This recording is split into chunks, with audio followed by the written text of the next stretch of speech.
Bienvenue à tous ceux qui nous rejoignent pour l'avant-journal sur France 3 Provence-Alpes-Côte d'Azur. Alcool, cigarettes, paris sportifs, médicaments. Les addictions, elles sont nombreuses, font mauvais ménage avec la crise sanitaire. Selon les chiffres qui viennent de tomber, les personnes addictes ont été fragilisées par les confinements et les couvre-feux. Comme tous les soirs, 2 personnes pour en parler. J'accueille d'abord Paul-Olivier Natal qui nous parlera de son addiction aux paris sportifs. Merci pour votre invitation. Avec nous également en direct d'Antibes, un psychologue spécialisé en addiction, Hugues Renaud. Merci d'être avec nous. Bienvenue à tous les deux. Bonjour. Ce n'est pas toujours facile de dire non, évidemment, quand on est cloîtré chez soi et qu'on a un accès plus facile au bar ou au frigo. Certains y parviennent, d'autres non. Écoutez ces réactions recueillies à Marseille concernant notamment la cigarette et l'alcool. J'ai beaucoup moins bu que d'habitude, parce que j'ai pas pu aller en terrasse, j'ai pas pu voir mes amis. Seul chez moi, je ne buvais pas. Mais j'ai plus consommé d'alcool, oui, si on veut, mais vraiment en famille. J'ai continué de fumer comme je fume d'habitude. Et bon, peut-être un peu plus si, mais non, à part ça, il n'y a pas eu de changement. Concernant la cigarette, c'est vrai que j'ai peut-être un peu plus fumé. Vous l'avez quantifié ou c'est vraiment... Non, j'ai une impression, parfois c'est beaucoup plus fumé. Parfois, c'est beaucoup plus. Monsieur Renaud, est-ce que c'est ce que vous avez constaté chez les personnes qui viennent consulter chez vous? Est-ce qu'il y a eu une augmentation des comportements addicts? Oui, alors dans un premier temps, on peut aussi observer la différence que peuvent avoir les personnes à avoir subi cette période de la Covid. Avec des personnes qui ont essayé de maîtriser leur qualité du sommeil, qui ont essayé de rester en forme, et puis d'autres qui ont plus vite succomber à l'isolement des collègues, l'isolement par rapport à la famille, des conditions de travail qui ont évolué aussi. Et on se retrouve aujourd'hui effectivement avec de nouveaux patients que l'on ne voyait pas auparavant, et puis d'anciens patients qui, fragilisés par la période Covid, reviennent en consultation. Avant tout, des femmes, des hommes, des personnes jeunes, plutôt âgées? Non, alors pas une question de genre, homme ou femme. En tout cas, dans les cabinets, on reçoit des personnes qui ont entre 20 et 50 ans, beaucoup de problématiques d'alcool, c'est vrai. Et puis aussi des problématiques d'addiction comportementale, comme les jeux d'argent par exemple. Les jeux d'argent, on y vient avec vous. Vous êtes accro, un ex-accro, on peut dire, aux paris sportifs. Vous êtes désormais tiré d'affaire. On y reviendra dans un second temps. Mais d'abord, je voudrais savoir, vous qui avez fréquenté les cercles de personnes qui sont accros aux jeux, est-ce que là aussi, il y a eu plus de monde depuis la crise sanitaire? Alors effectivement, moi je me fréquente donc un centre de soins pour addicts depuis l'été dernier. Et quand je suis rentré dans ce centre, il y avait des places libres. On n'était pas beaucoup. On est arrivé en fin d'année 2020 et là, il y a eu un boom avec des listes d'attente à n'en plus finir. Je fais également partie d'une communauté, donc Info Joueurs Service.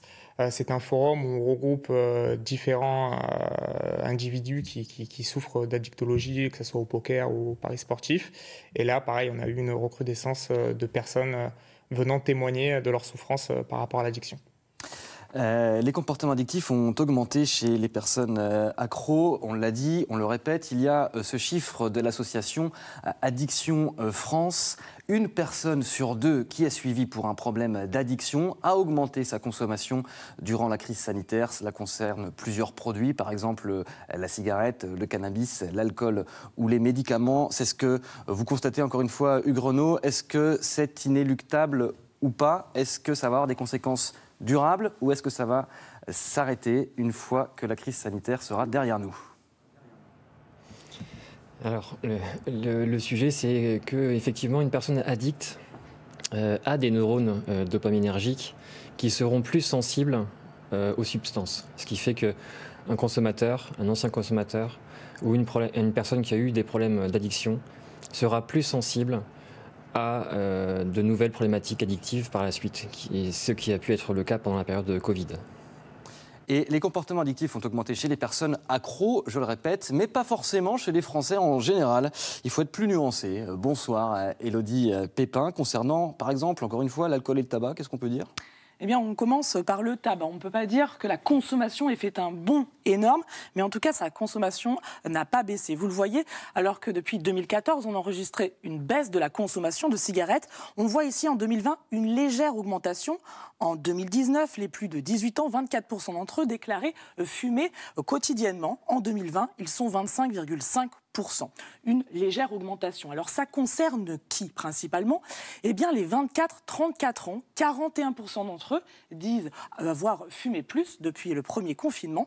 Et puis on retrouve également les actifs qui travaillent à domicile. 37% d'entre eux disent fumer plus. Alors qu'est-ce qui a provoqué cette augmentation de tabac? On l'a entendu, c'est le stress, l'anxiété, l'isolement. Et c'est aussi le cas pour l'alcool. Vous voyez ce chiffre, 5,5 millions, c'est le nombre de Français qui auraient déclaré consommer plus d'alcool depuis le premier confinement. On finit par une note un peu plus légère. Voyez de quoi je parle? Eh bien, je parle des fameux visio-apéros. Un Français sur 3 l'aurait pratiqué durant le premier confinement et un tiers d'entre eux se disent prêts à continuer maintenant que nous sommes déconfinés. Merci Élodie. Pour comprendre comment on tombe dans l'addiction, vous allez nous raconter votre parcours. Comment ça s'est passé? Pourquoi du jour au lendemain vous êtes mis au paris sportif? Alors j'ai débuté les paris sportifs il y a 10 ans et ça correspond à l'ouverture des sites de paris en ligne. Donc au début j'étais étudiant, c'était un effet de mode, c'était pour simplement vivre l'événement. Donc j'ai parié des petites sommes et puis vient mon premier CDI. Et là, on se dit, pourquoi pas parier un peu plus pour avoir une adrénaline encore plus forte durant les événements sportifs. Et là, je remporte un gros gain, un gain conséquent. Ce gain conséquent, j'ai voulu le faire fructifier. Mais là, ce qui s'est passé, c'est que j'ai commencé à perdre. Et pour me refaire, j'ai voulu encore miser plus gros. Et j'ai encore perdu. Et là, très vite, j'ai perdu le contrôle. Et je me suis rendu compte que je ne pariais plus par plaisir ou par par nécessité. Mais là, je me suis rendu compte que c'était vraiment un besoin. J'étais complètement rentré dans un schéma. Je me levais, je pensais paris sportif. Je perdais toute notion du temps, toute notion de l'argent. Et derrière, je suis arrivé à une situation où je cachais tout ça à mes proches, à ma famille et à ma femme. Et je suis arrivé à un surendettement. Et ce surendettement est arrivé à la période du premier confinement. Et ce premier confinement m'a fait prendre conscience que j'étais malade. Et c'est là où j'ai cherché vraiment à me renseigner, à me cultiver sur l'addiction et comment cela fonctionnait dans mon cerveau. Finalement, donc, le confinement, pour vous, en ce qui vous concerne, a eu un effet bénéfique, d'autant que pendant le confinement, il n'y a pas eu, ou beaucoup moins en tout cas, de rencontres sportives. Votre réaction, Hugues Renaud, à ce que vous venez d'entendre, à ce témoignage?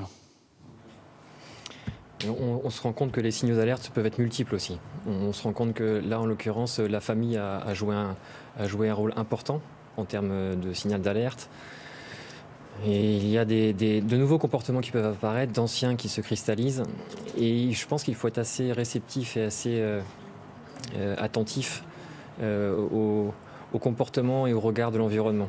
Et ça peut permettre à une personne qui a tendance à verser dans un comportement addictif de prendre plus vite conscience de ce qui est en train de se jouer et peut-être d'y faire face avec moins de difficultés. On peut, dans tous les cas, s'en sortir. C'est le message que nous adresse ce soir un membre des Alcooliques Anonymes. Il est établi dans la région, anonyme, donc anonymisé. Nous avons transformé son visage, vous allez le voir. Lui aussi a réussi à rester sobre durant la crise sanitaire.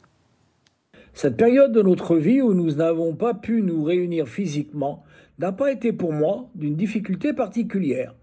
Très vite, grâce à la technologie d'aujourd'hui, nous avons eu le réflexe, à travers l'Hexagone, créer des réunions virtuelles.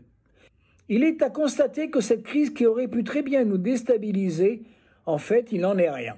Monsieur Renaud, pensez-vous que les différents mouvements, tels que les Alcooliques Anonymes, ont pu, par leur expérience, leur savoir-faire, permettre de modérer ce fléau qu'est l'alcoolisme, malgré cette crise sanitaire dans notre pays?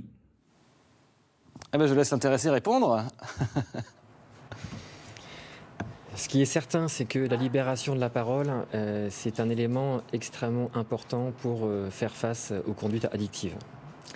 Donc qu'il s'agisse des alcooliques anonymes ou d'autres structures, je pense notamment aux XAPA qui peuvent permettre aussi des échanges de paroles, sont des éléments qui sont positifs pour permettre de prendre en charge des comportements addictifs, pour permettre de prendre conscience pour les personnes qui souffrent d'addiction de leur situation, et aussi lever le tabou, s'autoriser à reconnaître sa difficulté, accepter d'être accompagné et faire sien sa problématique. Ne pas penser que sa problématique est mineure et que finalement, avec le temps, ça va pouvoir s'évacuer tranquillement. Non, il faut une prise de conscience, un échange, libérer la parole, se confronter aussi au vécu, à la manière dont d'autres personnes ont pu vivre ces mêmes situations. Qu'il s'agisse de substances, comme l'alcool, comme le cannabis, comme le tabac, ou bien de comportements qui peuvent être effectivement les jeux en ligne, les machines à sous, mais aussi le téléphone ou autre. Parce que ce sont aussi des comportements qui ont évolué, l'utilisation du numérique a évolué, les modes de travail ont évolué, et ça nous amène à avoir des comportements avec le numérique qui est différent et qui peut devenir problématique. Vous confirmez, hein, c'est la parole qui vous a aidé à vous en sortir. Au début, vous ne disiez rien à personne, même pas à votre compagne ou à vos parents. C'est ça, donc j'ai commencé par le forum Info Joueur Service, comme je vous ai dit tout à l'heure, qui regroupe de nombreux individus qui souffrent d'addictologie, donc au paris sportif, au poker. On est entre nous, on se comprend, on évoque nos expériences et surtout nos solutions pour faire face à cette addiction. Et c'est vraiment un soulagement.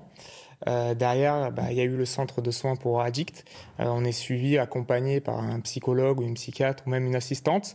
Et là, derrière, ça a débouché sur carrément des tables rondes d'échanges entre malades pour évoquer des chemins pour s'en sortir les uns les autres. Des tables rondes qui malheureusement ont été perturbées, voire interdites en raison des restrictions sanitaires. C'est le cas par exemple chez les alcooliques anonymes. C'est ce que nous racontait la personne qui nous a adressé son message tout à l'heure. La raison pour laquelle ils ont organisé des réunions en visioconférence et finalement ça leur a permis de passer ce cap difficile des restrictions sanitaires.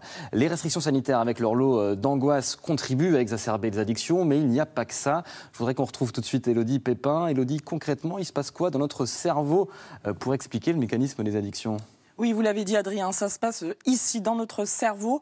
À l'intérieur, on retrouve un système de récompense. C'est un circuit qui nous permet d'éprouver du plaisir lorsque nous effectuons certaines actions. C'est grâce à lui que nous reproduisons les comportements nécessaires à notre survie, manger, boire, se reproduire. Mais lorsque nous consommons des médicaments, type drogue, de l'alcool et des cigarettes, eh bien cela vient perturber le système de récompense. Et le cerveau est un peu perdu, cela dysfonctionne et on a besoin de retrouver ce plaisir. Et plus on recherche ce plaisir, plus il faut consommer. C'est là qu'arrive donc l'addiction. Sommes-nous tous égaux face à l'addiction? La réponse est clairement non. Cela dépend de nos gènes et de l'environnement dans lequel nous évoluons. Merci beaucoup Élodie. Est-ce que vous confirmez le développement d'Élodie, vous qui êtes le spécialiste, Monsieur Renaud? Oui, tout à fait. La base neurologique n'est pas identique pour chacun. On est plus ou moins en difficulté selon nos gènes, effectivement. Donc ça, il faut le prendre en considération. Et c'est d'autant plus vrai lorsque on est déjà dans une dépendance à un produit ou à une substance. On aura d'autant plus de facilité, entre guillemets, d'autant plus de risques à déclencher de nouvelles addictions si l'on est un ancien addict. C'est vrai. Inégalité génétique, inégalité sociale aussi, puisque les personnes les plus fragiles socialement sont aussi celles qui ont le plus de risques de basculer dans l'addiction la plus grave. Je vous laisse conclure cette émission. Un message pour les personnes qui peut-être seraient accros au jeu, qui ne voudraient pas franchir le pas d'aller consulter? Il n'est pas trop tard. Je vous invite tous à vous rendre déjà sur un forum, tout simplement pour vous libérer de ce poids qui peut poser sur vos épaules. Et puis, n'hésitez pas à aller dans des centres de soins pour addicts. La porte est grande ouverte. Vous allez trouver des gens qui vous comprennent, qui vous accompagnent. Et ne pensez surtout pas que vous êtes seul. parce qu'on est beaucoup plus qu'on ne le croit. Merci à vous aussi, Monsieur Renaud, d'avoir été avec nous ce soir. Cette émission se termine, je vous quitte sur l'édition des locales et je vous donne rendez-vous demain soir à 18h30, si vous le voulez bien. À demain.